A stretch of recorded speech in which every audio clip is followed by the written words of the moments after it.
எனக்கு என்ன தோணுதுன்னா, பேசாம முகத்தை மட்டும் பார்த்துக்கிட்டே இருந்தா போதும்.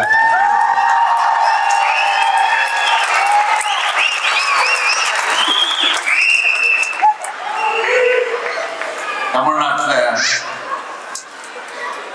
நான் முதலமைச்சரா, திராவிட முன்னேற்ற கழகத்துடைய தலைவரா ஒரு நிகழ்ச்சியில கலந்துக்கிட்டா எப்படி இருக்குமோ அது மாதிரி கூட சொல்ல மாட்டேன், அதை விட அதிகமான அளவுக்கு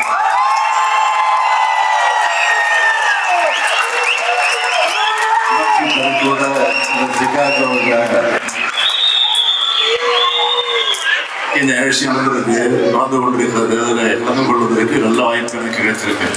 என்னுடைய சொல்றேன், நான் தமிழ் மண்ணில் தான் இருக்கேன்னா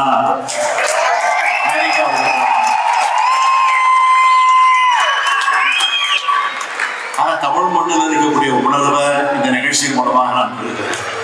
உங்கள ஒருவனா, உங்க குடும்பங்களில் ஒருவனா நான் என்னுடைய இதயபூர்வமான நன்றியை மீண்டும் மீண்டும் உங்களுக்கு எல்லாம் நான் தெரிவித்துக் கொள்கிறேன். நான் தமிழ்நாட்டோட முதலமைச்சராக பொறுப்பேற்ற பிறகு தொழில்துறையில முதலீடுகளை இருப்பதற்காக ஐக்கிய அரபு அமீரகம், ஜப்பான், சிங்கப்பூர், ஸ்பெயின் ஆகிய நாடுகளுக்கு சென்று அதற்கு பிறகு இப்பொழுது லேட்டா அமெரிக்காவுக்கு வந்திருக்கிறார். லேட்டா வந்தாலும் வரவேற்பு லேட்டஸ்டா இருக்கு.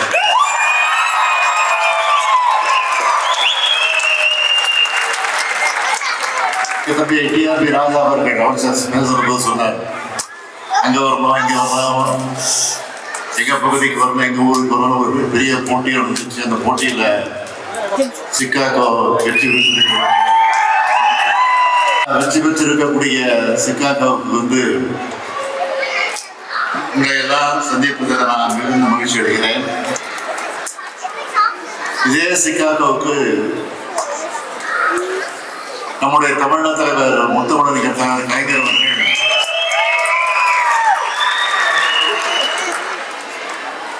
அமெரிக்கா பயணத்துக்கு வந்திருக்கிறார். நான் இந்த நிகழ்ச்சிக்கு வருவதாக ஒப்புதலை தந்த பிறகு அந்த செய்தி எடுத்து படிச்சு பார்த்தேன்.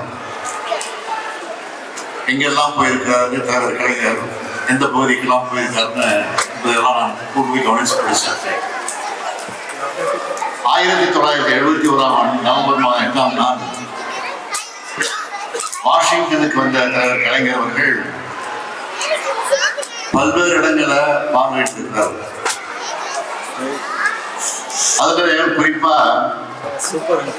ஆர்லாண்டோ நகரில் நடைபெற்ற கலைவிழாவில் கலந்துக்கிட்டு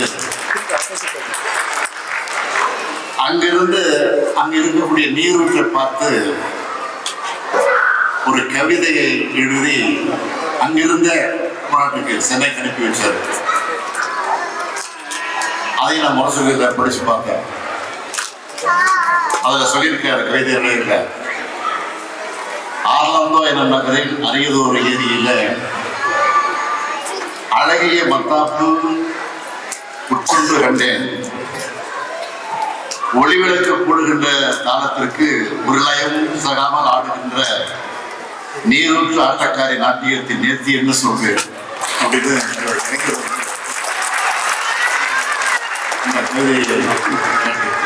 அந்த கவிதை ஆங்கிலத்தில் கூட மொழிபெயர்க்கப்பட்டு வெளியிடப்பட்டிருக்கு. அடுத்து இதே சிகாகோவுக்கு வந்திருந்தார். வந்தவர் சிகாகோ பல்கலைக்கழகத்தோட அரசியல் கருத்தரங்கத்தில் கலந்து கொண்டு உரையாற்றி இருக்கிறார். பின்னர் நியூயார்க் சென்று நியூயார்க் தமிழ் சங்கத்தை தொடங்கி வச்சிருக்கிறார். அப்போது எப்படி தமிழ்நாட்டின் முதலமைச்சர் தகுதியோடு தலைவர் கலைஞர் வந்தாரோ அதே போல இன்று நானும் தமிழ்நாட்டினுடைய முதலமைச்சர் தகுதியோடு இங்கே வந்திருக்கிறேன்.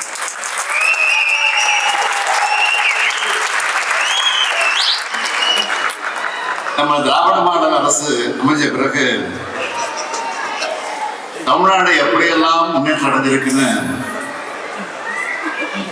இங்கிருந்து தமிழ்நாட்டில் இருக்கக்கூடிய உங்க உறவு கிட்ட நிச்சயமா நீங்க கேட்டிருப்பீங்க, செய்திகளை படிச்சிருப்பீங்க. எப்படி இருக்கு, எப்படி இருக்கு குழந்தைங்க கேட்கிறாங்க.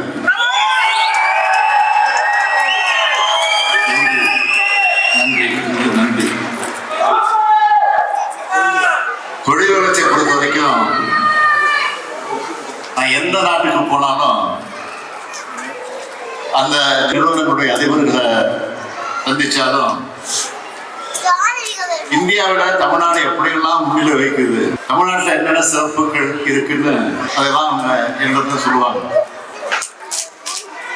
தொழில் தொடங்க வாங்கன்னு நான் அழைப்பு விடுவேன். அதனால முதல் முறை தமிழ்நாடு என்ற பெருமையை அடைஞ்சிருக்கும். எந்த நாட்டில் நான் அரசுமுறை பயணமா போனாலும் எல்லாம் வாழ்வத நம்ம தமிழர்களை சந்திக்கணும், அங்க இருக்கிற தமிழ் அமைப்புகளை சந்திக்கணும்னா எனக்கு மனசுல இருக்கும். அப்படி நான் பல்வேறு நாடுகளுக்கு சென்று தமிழர்களை சந்திச்சிருந்தாலும் தமிழ்நாட்டு மக்கள் அதிகமாக புலம்பெயர்ந்து வாழுகிற நாடான இந்த அமெரிக்காவில் உங்க முகங்களை பார்க்கும்போது மீண்டும் சொல்லுகிறேன், பேசாம அப்படியே நின்றுட்டு உங்களெல்லாம் பார்த்துக்கிட்டே இருக்கு.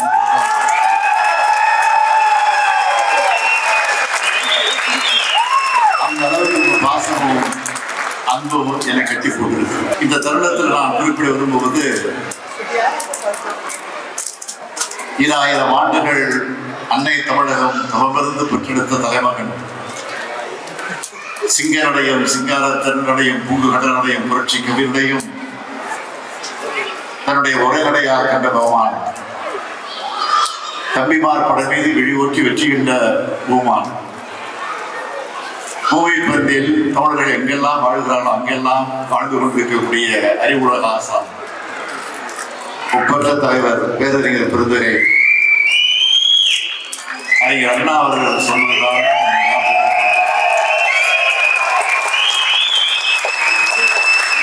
அண்ணா அடிக்கடி சொல்வார், அனைவரும் பிறக்க ஒரு தாய் வயிறு தாங்காது என்ற காரணத்தால் தான் தனித்தனி தாயுடைய வயிற்றிலே பிறந்த அன்பு உடன்பிறப்புகள் நாம் என்று சொல்வார். நாமெல்லாம் தனித்தனி தாயுடைய வயிற்றிலே பிறந்திருந்தாலும் நாம் எல்லாருக்கும் இந்த உறவை பாசத்தை ஊட்டிய ஒரு தாய் இருக்கிறார். அவர்தான் தமிழ் தாய்.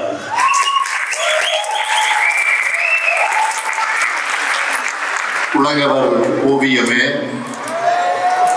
உற்சாக காவியமே, ஓடை நடுமரகரே, ஒளியமிழ் புகின்றவே, அன்பே அமுதே அழகே உயிரே இன்பமே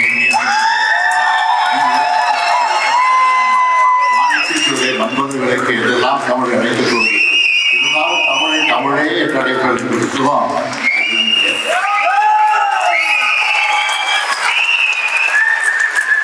அந்த தமிழ் தாயோட குழந்தைகள் நாம் என்பதுதான் நம்முடைய பெரும் அடையாளமாக இருக்கிறது. கடந்த வாரம் தனியார் தொலைக்காட்சி ஒன்றுல ஒளிபரப்பான விவாத நிகழ்ச்சி ஒன்று பார்த்தேன். நம்மோட தமிழ்நாடு அரசால செயல்படுத்தப்படுற வேர்களை தேடி திட்டத்தின் மூலமா தமிழ்நாட்டை பார்க்க, நம்மோட பண்பாட்டை எதுக பற்றி கொள்ள, நம்மோட சொந்தங்கள் அடையாளம் காண வந்த இளைஞர்கள் பங்கேற்ற நிகழ்ச்சி. சூழ்நிலைகளின் காரணமா தொலைதூர தேசங்களுக்கு வந்து தாய் தமிழ்நாட்டோட தொடர்பை இழந்து